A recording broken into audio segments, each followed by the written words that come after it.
Student, social भी सविता में आपका स्वागत है। आज हम 10th क्लास के बहुत ही महत्वपूर्ण प्रश्न आप देख सकते हैं। इतिहास के जो हमारा हिस्ट्री बुक है 10th क्लास के, उसके हम 5 चैप्टर जो है मुद्रण, संस्कृति और आधुनिक दुनिया के महत्वपूर्ण प्रश्न करने जा रहे हैं। और देख रहे हैं यहाँ पर लिखा हुआ है CBSE क्लास 10th इतिहास महत्वपूर्ण प्रश्नोत्तर चैप्टर 5 है। और ये हमारा चैप्टर के नाम है। पहले हम बहुवैकल्पिक प्रश्न करेंगे और ये बहुत ही इम्पोर्टेंट प्रश्न है, महत्वपूर्ण प्रश्न है। डायरेक्ट यहाँ से पेपरों में पूछा जाता है। तो जितने भी बोर्ड देने वाले बच्चे हैं एग्ज़ाम, उनके लिए बहुत ही महत्वपूर्ण प्रश्न है। तो सभी बच्चे अपने कॉपी पेन उठाइए और क्वेश्चन नोट करते हुए चलिएगा। और आपके लिए बहुत ही सुनहरा मौका है, क्योंकि एक भी क्वेश्चन आप छोड़िएगा मत, वीडियो को पूरा देखिएगा। और सारा क्वेश्चन हमारा NCERT बेस्ड है। तो आप देख सकते हैं हमारा पहला प्रश्न है बहुवैकल्पिक प्रश्न है, वन लाइनर यहाँ देखिए 1 अंक वाले हैं। तो हमारा पहला प्रश्न है यूरोप में, और यहाँ नीचे आपको आंसर भी दिया है। तो देख सकते हैं कि यूरोप में पहली प्रिंट प्रेस का आविष्कार किसने किया था? तो योहान गुटेनबर्ग ने किया था, यहाँ देखिए। और अगला प्रश्न हमारा है निम्नलिखित में से कौन सा एक विवरणलिखित ब्लूक का सही अर्थ? तो यहाँ देखिए हमारा प्रश्न है विवरणलिखित ब्लूक का सही अर्थ है कि कम कीमत वाली छोटी किताबें। तो सेकंड है यहाँ पे। और अगला प्रश्न हमारा देखिए, और ये बहुत ही महत्वपूर्ण प्रश्न है, आप इसे एक भी प्रश्न नहीं छोड़ना है। निम्नलिखित में से कौन सा धर्म सुधारक प्रोटेस्टेंट धर्म सुधारक के लिए उत्तरदायित्व है? तो मार्टिन लूथर है। ये क्या हो जाएगा? और आपको नीचे आंसर भी दिया होगा, तो इस तरह से आप देख। निम्नलिखित में से कौन सी पुस्तक गुटेनबर्ग द्वारा छपी गई पहली पुस्तक थी? तो देख सकते हैं डायमंड सूत्र था, नहीं बाइबल था। यहाँ पे क्या आंसर होगा? पुस्तकों का पेपर ब्रेक संस्करण प्रस्तावित हुआ था।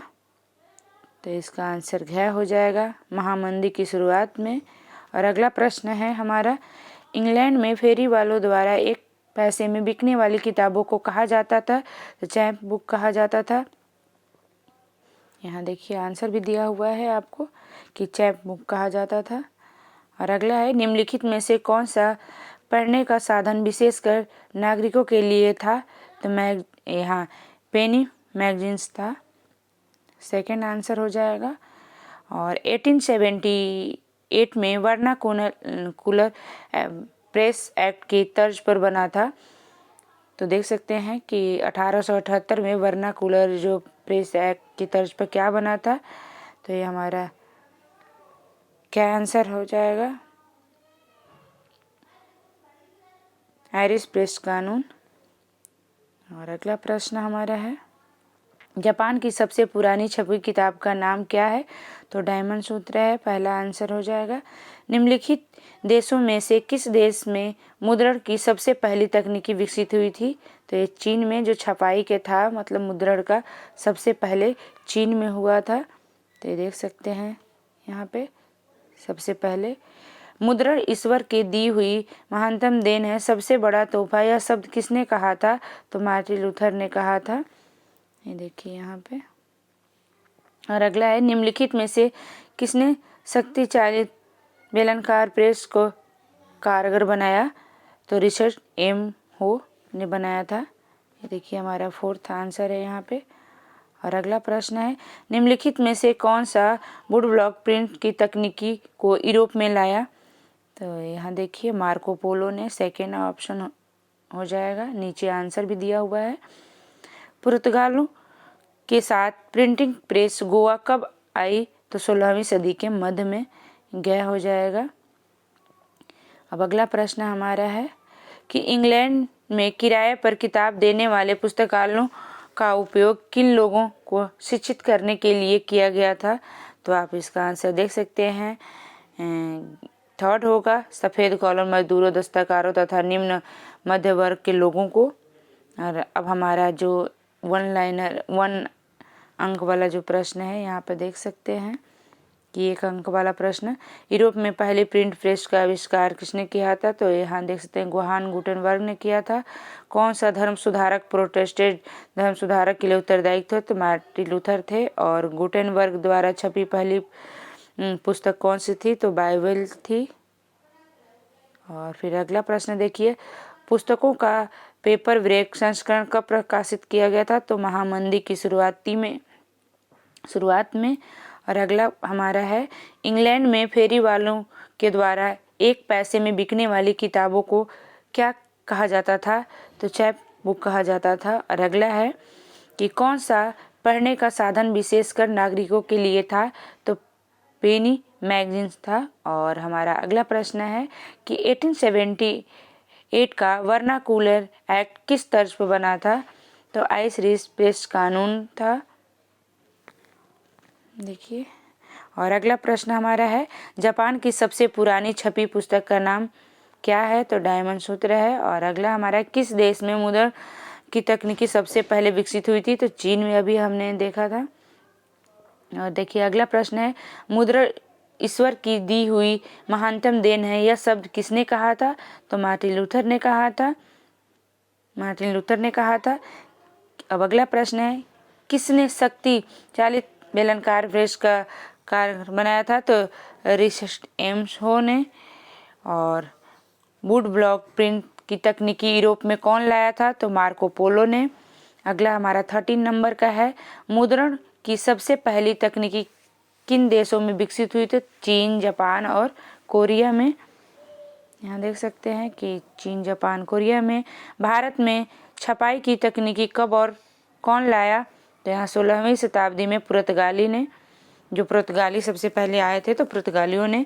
और अगला हमारा प्रश्न है, 1871 में गुलामगिरी के पुस्तक किसने लिखा था? तो ज्योतिबा फुले ने लिखा था। और अगला हमारा प्रश्न है, तुलसीदास के रामचरितमानस का पहला मुद्रण संस्करण कब और कहाँ छपा था? तो देख सकते हैं कलकत्ता में। और यहाँ कलकत्ता में 1810 में, 1810 में। 2 फारसी अखबारों के नाम लिखिए जो 1882 में प्रकाशित हुए थे। तो देख सकते हैं पहला है जाम ए जहां नामा और शमसुक अखबार। यहाँ देख सकते हैं, एक है कि जाम ए जहां नामा और शमसुल अखबार 2 है। और अगला हमारा प्रश्न जो है अति लघुतरीय प्रश्न है, 3 और 5 अंक वाले। तो प्रश्न देखिए कि नए मुद्रण की खोज यूरोप में सभी भागों में क्यों फैल गई? कारण बताइए। अब देख सकते हैं यहाँ पे आंसर, ये देखिए हमारा आंसर। और यहाँ 5 पॉइंटों में दिया है, किताब की बढ़ती मांगो हस्तलिखित पांडुलिपियों में से पूरी नहीं हो रही थी। पांडुलिपियों जो थी लिखित थी, किताब की तरह थी, या पेड़ के पत्ते पर भोजपत्र पर ऐसे पांडुलिपियां लिखी जाती थी, तो उससे पूरी नहीं होती, इसलिए प्रिंट और किताब छपने लगी थी। नकल उतारना बेहद खर्चीला था, मतलब एक चीज़ों को दूसरे देख करके लिखना, ये इसमें ज़्यादा लागत लगती थी। और थर्ड है कि पांडुलिपियाँ अक्सर नाजुक होती थी, उनके लाने ले जाने रख रखाव में तमाम मुश्किलें होती थी। मतलब बहुत वो पेड़ के पत्ते या भोजपत्र पर लिखा जाता था तो बहुत होता था, उसमें कीड़े लग जाते थे, इसलिए उसे संभाल के रखने के लिए ऐसी चीज़ें, तो उसमें ज़्यादा मुश्किलें होती थी। इनका चलन सीमित रहता था और किताबों की बढ़ती मांग के चलते वुड ब्लॉक प्रिंट लोकप्रिय हो गया। अब अगला हमारा प्रश्न है, मुद्रित किताबें अशिक्षित लोगों के बीच लोकप्रिय क्यों हो गई? तो ये देख सकते हैं इसका आंसर कि मुद्रित किताबें, तो ये आंसर है। और यहाँ देख सकते हैं कि 4th पॉइंट में कि जो लोग पढ़ नहीं पाते थे वे भी बोलकर पढ़े गए को सुनकर मजा लेते थे। मतलब जो लोग पढ़ नहीं सकते थे तो दूसरों के थ्रू पढ़वा करके सुनते थे। और लोकगीत और लोक कथाएं का छापना, ऐसी किताबें होती थी, इन्हें सामूहिक ग्रामीण सभाओं में या शहरी सराहनाओं में गाया सुनाया जाता था। तो इस तरह से अगला प्रश्न है, पांडुलिपियाँ क्या है, इनका प्रयोग व्यापक स्तर पर क्यों नहीं किया जाता था? तो देख सकते हैं अभी हमने पांडुलिपियाँ को बात कर रहे थे, तो देखिए कि पांडुलिपियाँ जो थी ये हाथ से लिखे पुस्तक को पांडुलिपियों कहते थे, जो हाथ से लिखते थे। तो ये देख सकते हैं यहाँ 4 पॉइंट है और सारा ये अपने नोटबुक में नोट करते हुए चलिएगा। बहुत ही महत्वपूर्ण प्रश्न है और एनसीईआरटी बेस्ड है, यहीं से डायरेक्ट आपके बोर्ड के एग्जाम में आता है। तो आपके बोर्ड के एग्जाम में बहुत कम टाइम रह गया है, तो आप ज़्यादा टाइम वेस्ट ना करते हुए पूरे एक एक लाइन आप पढ़ते जाइए। पढ़ने से क्या होगा कि आपके माइंड में बहुत सारी चीज़ें रहेंगी। ये देख सकते हैं पहला पॉइंट है, किताबों की बढ़ती मांग पांडुलिपियों से पूरा नहीं होने वाली थी और नकल उतारने बेहद खर्चीला, उस समय अधिक लगाना महंगा पूरी हो न था। तो इस तरह से आप देखिए कि 4th पॉइंट है। और अगला हमारा क्वेश्चन है,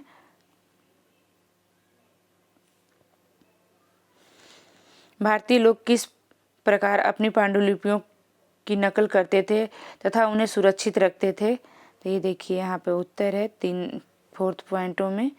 तो इस तरह से लिख सकते हैं कि पांडुलिपियाँ ताड़ के पत्तों या हाथ से बने कागज पर नकल करके बनाई जाती थी। अभी मैंने बोला था आपको कि ताड़ के पत्ते या भोजपत्र पर लिखा जाता था पांडुलिपियों।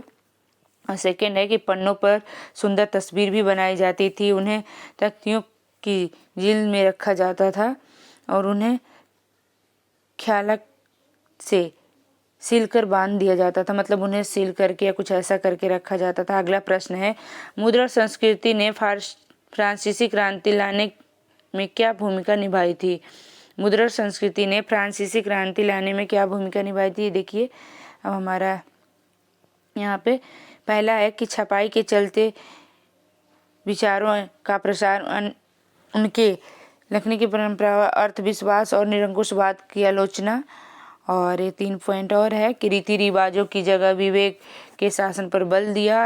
और थर्ड है कि चर्च की धार्मिक और राज्य की निरंकुश सत्ता पर हमला। और फोर्थ है कि छपाई ने वाद विवाद की नई संस्कृति को जन्म दिया। और अगला हमारा प्रश्न है, 19वीं सदी में महिलाओं द्वारा पढ़ने के चलन के प्रति लोगों को क्या रवैया था, महिलाओं को इस संदर्भ में क्या प्रतिक्रिया थी। तो देख सकते हैं हमारा प्रश्न है यहाँ पे और यहाँ से हमारा आंसर है। ये हमारा प्रश्न है और ये आंसर 3 पॉइंटों में है। और अगला हमारा देखिए कि भारत में राष्ट्रवाद को बढ़ावा देने में मुद्रण संस्कृति के किस प्रकार योगदान दिया। तो आप देख सकते हैं ये हमारा प्रश्न है। प्रश्न आ गया और ये पहला, दूसरा, तीसरा, चौथा, 5वां, देखिए 5 पॉइंट है। तो इस तरह से नोट करते हुए चलिएगा। और ये बहुत ही महत्वपूर्ण प्रश्न है और बहुत ही वेरी इम्पोर्टेंट प्रश्न है, तो इसे ज़रूर आप करिएगा। ऐसे तरीकों को उल्लेख कीजिए जिन्हें मुद्रित किताबों तक आम आदमी तक पहुंच बढ़ी है। तो ये देखिए प्रश्न है और यहाँ इसका आंसर है। इस तरह से 4 पॉइंटों में लिखा हुआ है। देखिए कितना छोटा पॉइंट है कि आप इसी तरह एग्ज़ाम में छोटे छोटे पॉइंटों को कर लेंगे और बहुत ही आसानी से कर लेंगे। अगला प्रश्न है, रोम कैथोलिक चर्च के विभाजन में मुद्रण संस्कृति की भूमिका को स्पष्ट कीजिए। तो हमारा प्रश्न है और यहीं पे देखिए कि हमारा आंसर है 1 2 3 4 पॉइंट में दिया हुआ है कि मार्टिन लूथर ने रोम कैथोलिक की कुरीतियों की आलोचना करते हुए 95 स्थापनाएं लिखी थी। तो देख सकते हैं किस तरह से 4th पॉइंट। तो इसी तरह आपको अपने नोटबुक में लिखते हुए चलना है और बहुत शॉर्ट नोट है। अगला प्रश्न है, मुद्रण ने किस प्रकार समुदाय और भारत के विभिन्न भागों में रहने वाले लोगों को जोड़ने का कार्य किया था। तो देख सकते हैं ये हमारा ये प्रश्न हो गया और यहाँ पे आंसर हो गया 5th पॉइंट में। तो इस तरह से नोट कर सकते हैं और आप आशा करते हैं कि अच्छे से तैयारी करेंगे और पूरा एक एक लाइन पढ़ते जाइएगा, पूरे वीडियो को देखते जाइएगा। वुड ब्लॉक या काठ की तख्ती वाली छपाई यूरोप में 1295 के बाद आई थी, इस कथन को स्पष्ट करें। ये देखिए हमारा आंसर है, क्वेश्चन है और यहाँ पे आंसर है कि वुड ब्लॉक वाली छपाई यूरोप में, ये देखिए वुड ब्लॉक वाली यूरोप में 1995 ईस्वी के पश्चात आई। और ये देखिए 4th पॉइंट है कि यह तकनीकी पहले चीन के पास आई थी। मार्को पोलो यह ज्ञान अपने साथ लेकर लौटे। मार्को पोलो ने यूरोप को वुड ब्लॉक तकनीकी से अवगत कराया और यह तकनीकी यूरोप में फैल गई, मतलब हर जगह इसे। अगला है वुड ब्लॉक काठ की तख्ती वाली छपाई यूरोप में 1995 में के बाद आई, इस कथन को स्पष्ट करो। तो आप देख सकते हैं ये अभी प्रश्न हमने अभी इस प्रश्न को किया था, सेम प्रश्न है। अब अगला प्रश्न है नए मुद्रण की खोज यूरोप के सभी भागों में क्यों फैल गई, कारण बताइए। ये देखिए हमारा प्रश्न है और यहाँ से आंसर है, 5th पॉइंट में है। तो आप लिख सकते हैं। पहला पॉइंट है कि किताबों की बढ़ती मांग हस्तलिखित पांडुलिपियों से पूरी नहीं हो रही थी, और सेकंड है कि पांडुलिपियां नाजुक थी, इसके रख रखाव में तमाम मुश्किलें थी, और थर्ड था कि नकल उतारना बेहद खर्चीला था, और फोर्थ है कि इसका पांडुलिपियों का चलन सीमित था, और फिफ्थ है कि किताबों की बढ़ती मांग के कारण वुड ब्लॉक प्रिंट लोकप्रिय हो गया। तो इस तरह से। अब अगला प्रश्न है कि मुद्रण संस्कृति ने फ्रांसीसी क्रांति लाने में क्या भूमिका निभाई। तो ये देख सकते हैं क्वेश्चन है और आंसर देख सकते हैं यहाँ पे, ये 4th पॉइंट में आंसर है। और अगला प्रश्न है पांडुलिपियां क्या है, इनके प्रयोग की सीमा क्या थी। तो हमारा ये प्रश्न है और यहाँ पे आंसर है कि हाथ, यहाँ देखिए ये देख सकते हैं पांडुलिपियां क्या है, इनके प्रयोग की सीमाएं क्या थी। तो ये हमारा प्रश्न है और यहाँ से आंसर देख सकते हैं कि किताबों की बढ़ती मांग को पूरा नहीं। तो इस तरह से, और बहुत ही शॉर्ट नोट है। अगला प्रश्न है मुद्रण ने किस प्रकार समुदाय और भारत के विभिन्न भागों में रहने वाले लोगों को जोड़ने का कार्य किया। तो ये प्रश्न शायद हमने अभी ऊपर किया था, तो ये देखिए, और इस तरह से ये आंसर है और हमारा प्रश्न है, और ये 5th पॉइंट पहला, दूसरा, तीसरा, चौथा, पांचवा। तो इस तरह से लिखते जाइए। और अगला है मुद्रण संस्कृति ने भारत में राष्ट्रवाद को बढ़ावा देने के लिए किस प्रकार योगदान दिया। तो ये देखिए हमारा प्रश्न है और यहाँ से आंसर है कि दमनकारी नीति के बावजूद राष्ट्रवादी अखबार देश के हर कोने में बढ़ते फैलते गए। और अगला 2nd पॉइंट है उन्होंने औपनिवेशिक कुशासन के बारे में लिखा। और थर्ड है कि पंजाब के क्रांतिकारियों को गिरफ्तार करने पर बाल गंगाधर तिलक ने अपना केसरी समाचार पत्र छापा। और अगला है 4th है कि पंजाब तथा देश के अन्य भागों में राष्ट्रीय आंदोलन पर बल मिला। और 5th है कि बाल गंगाधर तिलक को गिरफ्तार कर पूरे भारत में विरोध हुआ। मुद्रित किताबों अशिक्षित लोगों के बीच लोकप्रिय क्यों हुए। तो ये देख सकते हैं हमारा किताब है और ये हमारा आंसर है 3 पॉइंट में।